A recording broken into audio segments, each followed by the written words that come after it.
In our research, we basically look at organizations in different verticals, including public sector. And public sector includes state and local government, municipalities, but it also includes the federal government. I have been a CISO in corporate America, and I found that if you have a centralized office or a CISO in corporate America, you seem to get things done quicker, faster, and there's more money at your disposal than it is in the public sector or higher education, where everything is scrutinized. A lot of the information that government organizations have are absolutely critically sensitive information. And they have this big initiative going on right now to get all these devices mobile and the data accessible to these devices in all the federal agencies, so employees could do their work in whether it be a weather-related calamity or something else happens. And what we find is that a lot of organizations on the public sector side have employees that are mobile. They are traveling all the time. It's the nature of their job. Certain verticals require you to have a disclosure clause where if you lose data about your customers, like the Veterans Affairs lost it 3-4 years ago. They were one of the largest data breaches that has ever happened in our country.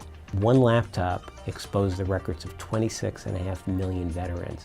And in some cases, it was the most sensitive and critical information. And as a CISO, what does that really mean that I had data stolen?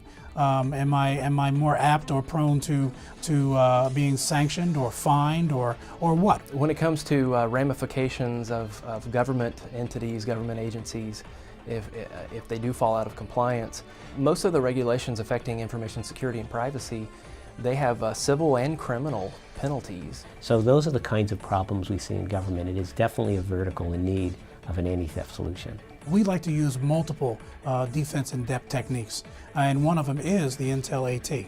You hear stories of software that's being compromised almost on a daily basis, and we have found that having hardware in place, it's less vulnerable. If you enable it, if you put it in the hardware and you say, oh, by the way, all you have to do is configure this, it's already there, why not utilize it? That would help us in such things as encrypting.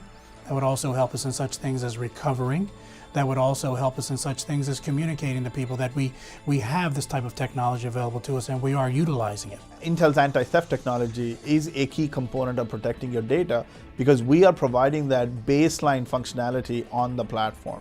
Just the fact that Intel's anti-theft technology is in place in the hardware, it's ready to go, you combine that with some of the other software controls, I think that could be a good fit at the state and local level based on what I'm seeing.